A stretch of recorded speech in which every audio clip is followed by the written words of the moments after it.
வணக்கம் மக்களே. டே 45 ஓப்பன் பண்ணா சாண்ட்ரா அவங்க டீமோட பேசிட்டு இருக்காங்க. இது மாதிரி என்னன்னு சொல்லி டிஸ்கஸ் பண்றப்ப வந்து, "நாம இங்க குக் பண்ண வரல. சரியா?" அப்படின்னு சொல்லிட்டு திவ்யாட்ட சொல்றாங்க. திவ்யா, சாண்ட்ரா, பிரஜன் இவங்க 3 பேர் விக்கிக்கும், இப்ப இருக்கறதுக்கும் என்னடா இது? இப்படிங்கிற மாரி தான் இருக்கு. "எப்பா இவங்க கேமே எனக்கு புரியலப்பா." அப்புறம் விடியுது பாட்டு போடுறாய்ங்க, ஆடுறாய்ங்க. முடிச்சதுக்கப்புறம் நம்ப எஃப்ஜே வியன்னாக்குள்ள என்ன ட்ராக் போயிட்டு இருக்குன்னு தெரியல. ஆனா எஃப்ஜே வந்து ஒரு டாஸ்க்குக்காக பண்ற மாரி தெரியுது. பட் ஆனா வியன்னா கொஞ்சம் ஓவரா பண்றாய்ங்க. கேமரா எங்கெங்கலாம் நான் இப்ப தான் நோட் பண்ணேன். எபிசோட்லயே வந்தது. லைவ் பார்க்குறப்பலாம் ஒரு 2 மணி நேரத்துல வந்து கேமரா பாக்குதான்னு பார்த்தா ரியாக்ட் பண்ணுவாங்க. இன்னைக்குமே அத நோட் பண்ணாய்ங்க. ஆனா வகையா கேமரால மாட்டிக்கிட்டாய்ங்க. என்ன பண்றது? ஒவ்வொரு சீசன்லயும் ஒவ்வொருத்தங்க கேமரா பார்த்து ரியாக்ட் பண்றத வந்து புடிச்சு போடுறதே நம்ம வேலையா போச்சுப்பா. இது ஒரு பக்கம்னா, வெளிய பார்த்தீங்கன்னா, நம்ம ரம்யா ஜோ விசஸ் பாருக்குள்ள வந்து ஒரு கான்வர்சேஷன் போயிட்டு இருக்கு. ரம்யா ஜோ வந்து பாருக்கு அட்வைஸ் குடுக்குறாங்களாம். என்னடா இதுன்ற மாரி இருந்தது. கமருதீன் எனக்கு தெரிஞ்சு நல்லா சூப்பரா போயிட்டு இருக்கப்பா. இப்படியே இரு. நீ பாரு கூட இருந்தப்ப உன்னோட நெகட்டிவிட்டீஸ் மட்டும் தான் வெளிய தெரிஞ்சது. நீ அரோரா கூட இருக்கிறப்ப தான் உன்னோட பாசிட்டிவிட்டீஸ் வெளிய தெரியுது. நீ கொஞ்சம் சிரிக்கிற, அழகா இருக்க, நல்லா இருக்கு. காசிப் பேசல. ஒரு மாரி ஃபன் பண்ணி என்டர்டெயின் பண்ணிட்டு இருக்க. ஆனா நீ பாரு கூட இருந்தனா, ஃபுல் அண்ட் ஃபுல் காசிப் பேசி, கண்டென்ட் பண்ணி, சண்ட போட்டு, பாருக்காக நிக்கிறேன்னு உன் பேர கெடுத்துட்டு இருந்தடா ஐயா! வேணாம் ஐயா. நீ அப்படியே போயிட்டு இரு. அப்படியே இரு.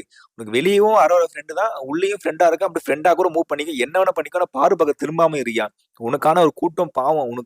உன்னை சப்போர்ட் பண்றேன்னு சொல்லி, நீ பண்ற தப்பெல்லாம் முட்டு குடுத்து, அவங்க ஏதேதோ பண்ணிட்டு இருக்காய்ங்க. தயவு செஞ்சு இப்படியே போயிடுங்கிறது என்னோட ஒப்பீனியன். இத தவிர்த்து பார்த்தீங்கன்னா, பிக் பாஸ் நேத்து நடந்த டாஸ்க்ல பெஸ்ட் ஹோஸ்ட் யாரு சொல்லுங்க அப்படின்னு சொல்லி கேட்க, இந்த 3 டீமுக்கு கேப்டன் சொல்லி நியமிச்சாங்க.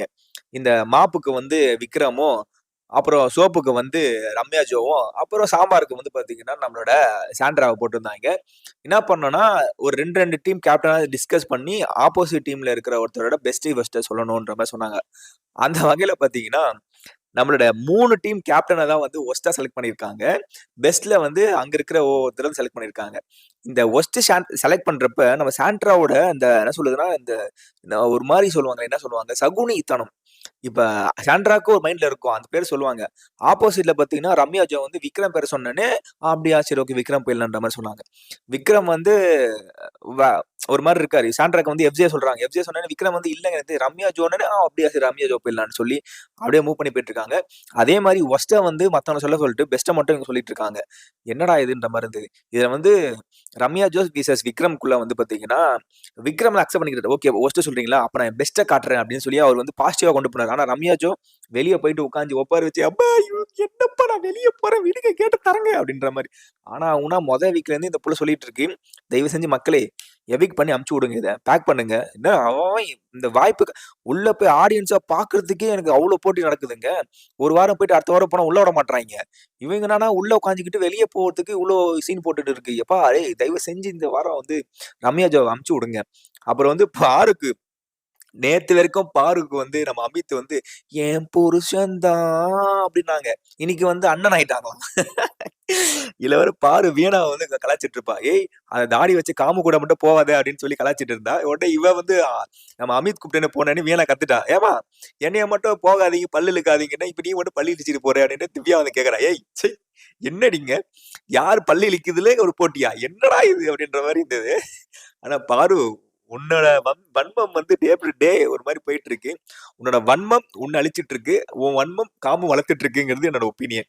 குறிப்பு என்னன்னு பார்த்தீங்கன்னா, நேத்து காமு வந்து பாருகிட்ட "உனக்கு எத்தன புருஷன்னு?" கேட்டதுல தப்பே இல்ல. அண்ட் வெளிய பார்த்தீங்கன்னா, இந்த பெஸ்ட் ஹோஸ்ட் முடிஞ்சதுக்கு அப்புறம் வந்து காமு போயிட்டு கேட்கிறாப்புல ரம்யா ஜோகிட்ட, "ரம்யா நீ வந்து விக்கல்ஸ் சொன்னது தப்பு ரம்யா. விக்கல்ஸ் என்ன வேலை செய்யல? விக்கல்ஸ் நல்லா தானே பண்ணாரு" அப்படின்னோனே ரம்யா ஜோ, "ஏய் நான் மட்டுமா சொன்னேன்? ஏன் அம்மா அவ வந்து சாண்ட்ரா விக்கல் பேர எடுக்கவே இல்ல. விக்கல் வந்து நல்ல வேலை செஞ்சாருன்னு தான் சொன்னா. நீ தானம்மா விக்கல்ஸ் உன்ன சொல்ட்டாருங்கிறதுக்காக, நீ பதில் கண்டிப்பா வீக்கெண்ட்ல வந்து விக்ரமுக்கு நீங்க சொன்னத வந்து கேட்பாருன்னு நெனைக்கிறேன். ஏன்னா லாஸ்ட் வீக்கே பார்த்தீங்கன்னா, நம்ம கானவினத்த பத்தி நம்ம ரம்யா ஜோட்ட கேட்டாரு. இந்த வாட்டி கேட்பாரான்னு பார்ப்போம். ஏன்னா போன வாட்டி வெளிய அனுப்புறதுக்கு முன்னாடி திவாகர் வச்சிருந்தாங்கல்ல, அந்த மாரி இந்த வாரம் வந்து ரம்யா ஜோ தான் வெளிய போறாங்கன்னு தெரிஞ்சு போச்சு. அதனால கண்டிப்பா செஞ்சு தான் அனுப்புவான்னு நெனைக்கிறேன். அப்படியே வந்து நான் சொல்லவே இல்லடா. நீ போய் அங்க கேளுடா அப்டின்றாங்க. உடனே நம்ம அரோரா வந்து சொல்றாங்க, ஏம்மா ரம்யா தான் வேலை செஞ்சா. எனக்கு தெரியும். அவங்கவங்க டீம்ட்ட கேட்டீங்கன்னா, நாங்க ரம்யா பேர் சொல்லியிருக்க மாட்டோம்னு சொல்லி ஒரு மாரி இதுலயே தெரியுது. விக்கல்ஸ் எந்த அளவு அவர் மேல வர நெகட்டிவிட்டீஸ அக்செப்ட் பண்ணி அத பாசிட்டிவா மாத்த ட்ரை பண்ணிட்டு இருக்காரு. ரம்யா ஜோ நீ வொர்ஸ்ட் இருக்குதுலயே நான் சொல்றேனே இந்த சீசன்லயே வொர்ஸ்ட் நீ தான். இந்த எபிசோட் ஆரம்பிக்கிறப்ப நம்ம சாண்ட்ரா வந்து நான் சமைக்கவா வந்திருக்கோம் அப்படின்னு சொன்னாங்கல்ல. இந்தா சம அப்படின்னு சொல்லி பிக் பாஸ் ஒரு செம்ம தரமான ஒரு சைகைய செஞ்சு விட்டாரு. இது மாரி குக்கிங் டீம்ல இருக்கவங்களுக்கு கிட்ட வந்து நீங்க என்ன வேணா நீங்க ஆர்டர் பண்றீங்களோ, அதெல்லாம் அவங்க சமைக்கணும் அப்படின்னு சொல்லி ஒரு ரூல்ஸ கொண்டு வந்து ஒரு இதுவ குடுத்துட்டாப்புல. ரிசிப்ட் மாரி ஒண்ணு குடுப்பாய்ங்கல்ல. அந்த மாரி ரூல் புக் குடுத்ததுக்கப்புறம் அவ்வளோதான். சாண்ட்ரா மூஞ்சிலலாம் ஆடல. என்னடா இது அப்படின்ற மாரி ஆயிடுச்சு. அப்படியே போயிட்டு இருக்கு. வழக்கம் போல நேத்தே வந்து பார்த்தீங்கன்னா, காரமா இருக்கு அப்படின்னு சொல்லி சமையல் டீம் மேல பயங்கர கம்ப்ளைண்ட். அது காரணம் ஒரே ஆள் சாண்ட்ரா தான்.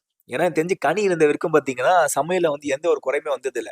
நம்ம வந்து கேம் விளையாட தான் வந்திருக்கோம். பட் கேம் விளையாடுற இடத்துல நமக்கான ஒரு ஒர்க் குடுத்தாங்கன்னா, அந்த ஒர்க்க நல்லா பண்ணணுங்கிறது என்னோட ஒப்பீனியன் தான். இப்ப சாண்ட்ராக்கு வந்து ஏன்னா உப்பு இல்லாத சோறையும், ரொம்ப சப்பு இல்லாத சாப்பாடையும் குடுத்தா சாப்பிடுவீங்களா? என்னங்க இப்படி இருக்குன்னு கேட்க மாட்டீங்களா? உங்களோட ஒர்க்க தான் நீங்க பார்க்குறீங்க. உங்களுக்கான சாப்பாடு தான் நீங்க செய்றீங்க. இதுல வந்து நீங்க பண்றது சரியில்ல. சாண்ட்ரா வந்ததுக்கு அப்புறம் தான் கிட்சன்ல வந்து கேண்ட்ரா சமைக்கிற அந்த சீசன்ல மட்டும் அந்த டைம்ல மட்டும் பார்த்தீங்கன்னா, சாப்பாடு வந்து சரியா இல்ல. அவங்க வந்து அவங்களோட அந்த டாஸ்க்க வந்து அவங்களோட அந்த அந்த சூனியத்தனத்த வந்து அவங்க குக்குல காட்டுறது எனக்கு பிடிக்கவே இல்ல. எனக்கு தெரியல. ஏன் இப்படி பண்றாங்கன்னு சொல்ட்டு. சாண்ட்ரா சரியான சூனியக்கார கிழவியா இருக்குப்பா. இதுல வேற கெமி வந்து திருப்பி இந்த கான்வர்சேஷன் எனக்கு வந்து எனக்கு காரமா இருக்கு ஒண்ணு வைங்கன்னு சொல்லி, ஆனா இது கெமி மேல தப்பு தான். அவங்க வச்சாங்களா வாங்கினே சாப்பிட்டு போயிட்டோம். தேவையில்லாம ஒரு கிரியேட் பண்ணி ஒரு மாரி வாண்டடா சண்டை இழுத்து எனக்கு சாப்பாடுல இது பண்ணிட்டாங்கன்னு போய் இன்னும் சண்டை போட்டுருக்கணும். அத விட்டு ஓரமா போய் உட்கார்ந்து ஒவ்வொன்னு ஒப்பார வைக்கிறது எந்த வகையில நியாயம்னு தெரியல. அப்படியே முடிஞ்சது. அப்புறம் வந்து டாஸ்க் பட்டன் அமுச்சு டாஸ்க்கு கூப்பிடுறாங்க. டாஸ்க் பட்டன் அமுச்சப்ப நம்ம திவ்யா அலறிட்டாங்க. "எம்மா என்னடா இது சத்தம் இப்படி இருக்கு?" அப்படின்ற மாரிலாம் பண்ணாங்க காலையில. அத நான் இப்ப சொல்லிட்டேன். மறந்துட்டேன். அதனால இப்ப சொல்லிர்றேன் நானு. அப்புறம் டாஸ்க் கூட்டு போறாங்க. டாஸ்க் பார்த்தீங்கன்னா, சரியான டாஸ்க்ங்க. ஆ பேர் வந்து சூப்பரா வச்சாங்களே! கொஞ்சம் பாட்டு, கொஞ்சம் பாயிண்ட் அப்படின்ற மாரி. ஒரு பாட்டு ஒண்ணு போடுவாங்க. அந்த பாட்டுக்கு சிங்க்கார ப்ராப்பர்ட்டீஸ் கீழ வச்சிருப்பாங்க. அந்த கரெக்ட்டான ப்ராப்பர்ட்டீஸ் எடுத்தீங்கன்னா, உங்களுக்கு ஒரு பாயிண்ட்ன்ற மாரி வச்சாங்க. உண்மையாலே இந்த சீசன் ஆரம்பிச்சு எத்தன டாஸ்க் வந்திருக்கு. ஆனா இந்த டாஸ்க் சூப்பரா இருக்கு. இத வேணா ரிப்பீட்டடா இன்னொரு தடவ வைங்க. இப்ப நல்லா இருக்கு. என்னதான் டாஸ்க் ஒரு பக்கம் சூப்பரா இருந்தாலும், ஒரு கட்டத்துல பார்த்தீங்கன்னா, வினோத் அண்ட் நம்மளோட கனி இவங்க போறப்ப வந்து ஏதோ ஒரு இதுல வந்து இடிச்சு கீழ விழுந்துட்டாங்க. Okay done. இது டாஸ்க் நடக்கிற விஷயம் தானே. கனிக்கு அடிபட்டுச்சு ஏந்தோனே நார்மல் ஆயிட்டாங்க. ஒண்ணும் பிக் பாஸ் கேட்டாரு முடிஞ்சு போச்சு. தெரிஞ்சோ தெரியாம தள்ளி விட்டாரு. ஆனா வினோத் ஓகே தான். ஆனா அந்த சீன வந்து ஒரு கிரியேட் பண்றாங்க. திவ்யா இல்ல யாரா இருந்தா சத்தமா சந்தேகமா இருக்கு. போறப்ப விழுந்துட்டாரு. Okay done. ஒரு தடவ சொல்லலாம். சொன்ன மாரி 2 தடவ சொல்லலாம். ஓயாம அதான் சொல்றேனே இந்த வீட்ல என்ன இருக்குன்னா, இவங்க அட்டென்ஷன் சீக் ஆவுறதுக்கு, இவங்க வெளிய தெரியணும்ங்கறதுக்காக யாருனா ஒரு தப்பு பண்ண மாட்டாங்களா அப்படின்னு பார்க்குறாங்க. ஒரு சின்ன தப்பு மாட்டிக்கிச்சுன்னா, அத அப்படியே பெருசு ஊதாக்குறது வந்து பெருசாக்குறது வந்து அதான் போன வாரம் விஜய் சேதுபதி சொன்னது தான். சின்னதா ஒண்ணு கடிச்சா பெருசாக்குவாங்கல்ல. ஊதி பெருசாக்குவாங்கல்ல. அந்த வகையில பாரு பண்றாய்ங்க. பாரு கூட வியானா சேர்ந்துக்கிட்டாங்க. வியானா போன வாரத்துல இருந்து கானா வினோத் மேல கரை வச்சுட்டாங்க. கானா வினோத்தோட நெகட்டிவிட்டீஸ் எதனா காட்டியே ஆவணும். அது மூலியமா நம்ம அப்ரிசியேஷன் வாங்கியே ஆவணும்னு சொல்லி கானா வினோத்துக்கு அகைன்ஸ்டா அந்த வியான் ரொம்ப வேல பார்த்துட்டு இருக்காய்ங்க. இப்ப திவ்யா கூட சேர்ந்து நான் பின்னாடி போனேன் எனக்கு தெரியாதான்னு சொல்றப்ப தெரியல. நம்ம பாரு சொன்ன மாரி குறும்படம் கண்டிப்பா இந்த வாரம் போடப்படுமா அப்படின்னு பார்ப்போம். ஏன்னா அந்த அளவு பெரிய டிஸ்கஷனா கொண்டு போச்சு. வெளிய போயும் திருப்பி பேசிட்டு இருந்தாங்க.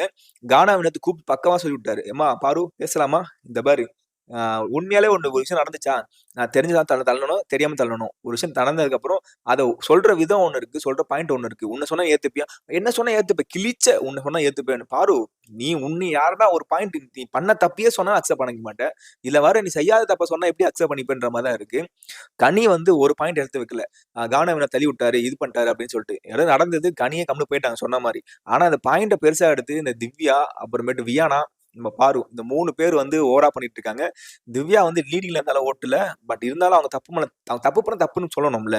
திவ்யாக்கு சப்போர்ட் பண்ண நானே தான் சொல்றேன். திவ்யா இந்த வாரம் 2 வாரமா வந்து அவங்க கேம் பிளே நல்லாவே இல்ல. சேர்க்கை பொறுத்து தான் நம்மளோட கேம் பிளே மாறும்ங்கிறது ரொம்ப அப்பட்டமா புரியுது. பாருக்குள்ள யாரெல்லாம் சேர்றாங்களோ அவங்களோட வீழ்ச்சி பார்த்துட்டு இருக்கோம். பார்வ விட்டு வெளிய போறவங்களோட வளர்ச்சியும் நம்ம பார்த்துட்டு இருக்கோம். பார்வ வந்து லிட்டரலி வந்து ஒரு பிளாக் அந்த ஹோல் மாரி. அவங்க யாரெல்லாம் கூட இருக்காங்களோ அவங்களோட பாசிட்டிவிட்டி எல்லாம் வந்து அப்படி கீழ தள்ளி விட்டுர்றான். அவள விட்டு வெளிய போனா உங்க பாசிட்டிவிட்டி வெளிய வருதுங்கிறது என்னோட ஒப்பீனியன்ப்பா. இத கேட்கிற நீங்க உங்களோட பாயிண்ட், தாட்ஸ் வந்து ஷேர் பண்ணிட்டு போங்க. அப்புறம் டே ஃபுல்லா எண்டுக்கு வந்துட்டோம். திருப்பி அந்த பாயிண்ட் எல்லாருமே வந்து முடிஞ்சு போச்சு. உங்களோட பாயிண்ட்ஸ் சொல்லுங்கன்னு சொல்றப்ப, வழக்கம் போல நம்ம கேம்ல ஜெயிச்சுட்டாங்க. நம்ம அந்த டாஸ்க்ல வந்து சொன்னோம். நம்ம டாஸ்க்க பத்தி பேசியிருந்தோம். அப்படியே முடிச்சிட்டோம் பார்த்தீங்களா? டாஸ்க்ல பார்த்தீங்கன்னா, நம்ம விக்ரம் டீமான மாப்பு மாயாவதி ஜெயிக்கிறாங்க இந்த வாட்டியும். ஜெயிச்சு அவங்க தான் லீடிங்ல இருக்காங்க. அதுக்கப்புறம் இந்த இந்த பாயிண்ட்ஸ் தரணும். 1 காயின் 2 காயின் தரணுன்னுவாங்கல்ல. அதுல வந்து திருப்பி சாண்ட்ராவோட சூனியம் அப்படியே வேலை செய்யுது பார்த்தீங்களா? சாண்ட்ரா வந்து தெரிஞ்சு போச்சு. நம்ம டீம்ல ஜெயிக்க மாட்டோம். நம்ம கண்டிப்பா தோத்துருவோம். அதே மாரி ஜெயிச்சா அடுத்த வாரம் வீட்டு டாஸ்க்ல வந்து கலந்துக்கிறதுக்கான வாய்ப்பு இருக்கும். எந்த டீம் ஜெயிக்கிறாங்களோ அவங்களுக்குள்ள ஒரு போட்டி வச்சு அவங்களுக்குள்ள ஒருத்தர் தான் வீட்டு தலை ஆவாங்கங்கிற சொல்லதுனால, நம்ம வாய்ப்பு இல்ல. அதுவும் நம்ம கேர்ள்ஸா இருக்கோம் வேஸ்ட்டு அப்படிங்கிற நம்ம பிரஜன் ஜெயிக்க வைப்போம். நம்ம ஜெயிக்கணும், இல்ல நமக்கு ஆப்போசிட்ல இருக்க பிரஜனை ஜெயிக்க வைக்கணும்னு சொல்லி இங்க 2 பேரும் ஒரு டீம் பிளே தான் விளையாடிட்டு இருக்காங்க. இன்னும் அவங்களோட சோலோ பிளேக்குள்ள போவே இல்ல. பிரஜன் ட்ரை பண்ற சோலோ பிளே விளையாட. பட் ஆனா சாண்ட்ரா விட மாட்றாய்ங்கப்பா. இது எத்தன நோட் பண்ணீங்கன்னு தெரியல. அந்த பெஸ்ட் ஹோஸ்ட் சொல்றப்பயும் சாண்ட்ரா வந்து நம்ம பிரஜன் பேரை வந்து இனிஷியேட் எடுத்து கொண்டு போனாங்க. நம்ம ரம்யா சொன்னோனே, இல்லப்பா எனக்கு தெரிஞ்சு பிரஜனை விட இவன் விளையாண்டா நல்லா இது பண்ணான்னு சொல்லி வந்திருக்கலாம். ஆனா பிரஜன் சொன்னோனே, அப்படியா பிரஜன் சொல்லிட்டு போயிட்டாங்க. அதே மாரி இவங்க வந்து பாத்தீங்கன்னா 4 காயின் எடுத்துட்டு போய் குடுத்துருக்காய்ங்க. மாயாவிக்கு. தெரியல எனக்கு. நீங்க வந்து ஆப்போசிட்ல இருக்கவங்கலாம் 0 குடுக்கணும், 1 குடுக்கணும்னு பேசிட்டு இருக்கப்ப வந்து இவங்க 4 காயின் குடுத்தோனே ஆப்போசிட்ல அவங்க டீம் பிளேயருக்கு ஷாக். எதுக்கு இவ்ளோ தூக்கி குடுத்தீங்க? உடனே இவங்க வந்து காம்ப்ரமைஸ் பண்ணி பேசிட்டு இருக்காங்க. தெரியல. சாண்ட்ரா நீ நெறைய விஷயம் பண்ணியிருக்கீங்க. கம்பல்சரி இந்த வீக்கெண்ட்ல வந்து விஜய் சேதுபதி அவர்கள் கேட்பாரு. கேட்கலன்னா, "ஏம்பா நான் நான் சொல்றத பார்க்குறாரோ இல்லையோ, நெறைய பேர் வந்து பாயிண்ட் பண்ணி போட்டுட்டு இருக்கீங்க. விஜய் சேதுபதிய டேக் பண்ணி அடிச்சு நொறுக்குங்க. சாண்ட்ரா பத்தின ஒரு இன்ஃபர்மேஷன வெளிய கேதர் பண்ணுங்க." சாண்ட்ரா போன வாரம் டாப்ல இருந்தாய்ங்க. அப்படியே இந்த வாட்டி இறங்கிட்டாங்க. சாண்ட்ரா. நீங்க சாண்ட்ரா கிடையாது. சூனியா கிழவிங்கிறது தான் என்னோட ஒப்பீனியன். அவ்வளதான் இவ்வளவு சம்பவம் தான் நடந்தது. அடுத்த வீடியோல உங்களை மீண்டும் சந்திக்கும் வரை உங்களிடம் இது விடைபெறுகிறேன். கீட்டான பாப்பா செய்யும். ஒரு சின்ன ரெக்வெஸ்ட் என்னன்னா, புதுசா நம்ம இவ்வளவு நாள் இந்த வீடியோ பார்த்த யாரா இருந்தாலும், நீங்க சப்ஸ்கிரைப் பண்ணாம இருந்து சப்ஸ்கிரைப் பண்ணி பக்கத்துல இருக்க பெல்ல தட்டி விட்டீங்கன்னா, நம்ம போடுற இந்த மாதிரியான வீடியோக்களும் நோட்டிஃபிகேஷன் வருங்க. நன்றி, வணக்கம்.